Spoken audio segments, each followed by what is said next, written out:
Okay, baik. So dalam video ni saya nak tunjukkan sedikit, nak memberi penerangan kepada anda tentang smart follow up untuk rejection. So dalam ni dia ada dua lah, smart follow up untuk ghosting dan juga rejection. Kalau anda belum tengok dulu video dekat yang smart follow up ghosting ni, tengok dulu video tu sebab saya ada berikan penerangan supaya anda lebih jelas lah apa itu tentang smart follow up rejection.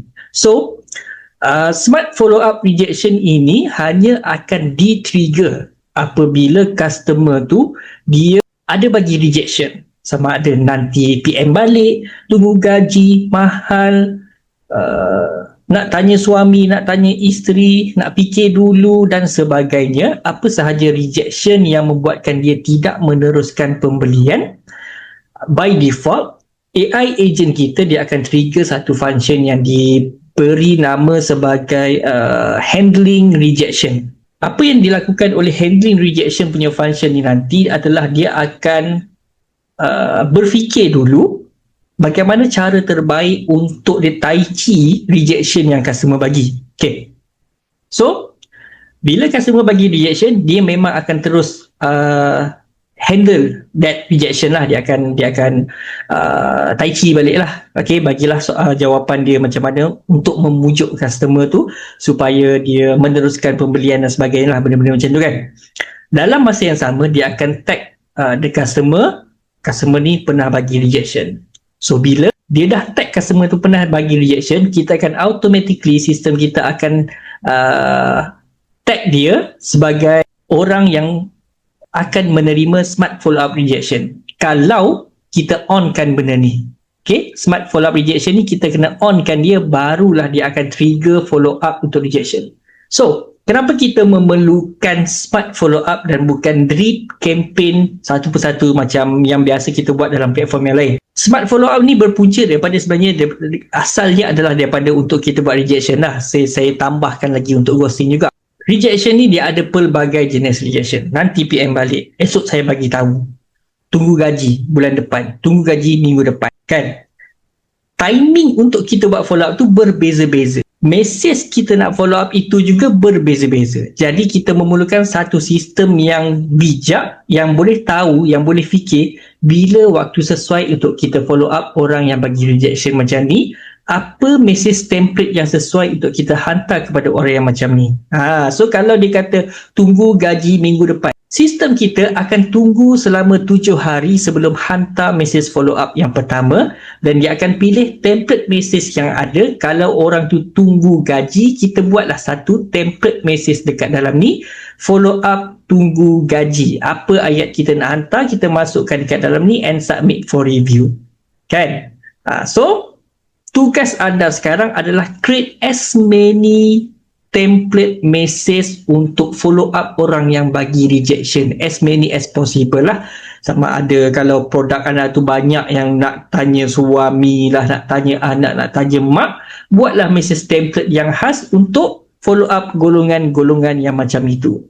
Okay, buat je banyak-banyak. Apa saja rejection yang ada, nanti mungkin lah kita akan datang, kita akan masukkan hint ataupun bot bagi suggestion lah apa message template yang kita nak kena buat kan, supaya senang, kita tak perlu nak scroll satu persatu kita punya smart follow kita punya conversation dengan customer tu untuk tengok apa message template kita nak buat. So kita tarik, kita suruh bot yang pull dan bagi cadangan kepada kita apa message template yang kita nak buat. So kita craftkan ayat message template itu, kemudian AI sendiri yang akan craft kita sendiri yang akan craft dan AI akan gunakan benda tu. So lebih mudah kot. Tapi itu coming soon lah. Okay. Alright. Itu adalah smart follow up rejection, di mana kita boleh onkan benda ni dan masukkan template message. Dan dekat sebelah kiri kita ni dia ada continue follow up after rejection. By default, customer yang pernah bagi rejection, bot memang takkan follow up dia dalam masa 24 jam dah. Kan, kalau contoh ghosting, dia masih lagi akan follow up 3 kali untuk 24 hours kan, follow up 24 hours. Tapi kalau dia pernah bagi rejection, bot memang akan automatically akan stop orang tu, sebab kita tak nak bot tu bila customer tu bagi cakap tunggu gaji dan sebagainya, dia masih lagi menekan-nekan, hantar lagi follow up. So benda tu akan turn off kan kita punya customer. Jadi tak boleh kita buat macam tu. So by default, bila dia bagi je rejection, memang sistem akan off-kan terus follow up 24 hours dan akan schedule smart follow up rejection ini sampai masa dia akan hantar satu mesej sahaja untuk follow up that customer. So, kita ada pilihan sama ada kita nak continue follow up lepas dia dah hantar follow up mesej yang pertama ni, okay? Kita nak tak dia continue follow up menggunakan ghosting punya follow up tadi. Ghosting punya follow up. Wow. So kalau kita ghosting kita set 5, maksudnya lepas dia hantar yang pertama, tunggu 1 day baru dia akan hantar ghosting punya follow up pula. Satu persatu lah ikut sela masa yang chatbot tu pilih. Kita tengok dekat ghosting bot kita ni macam mana.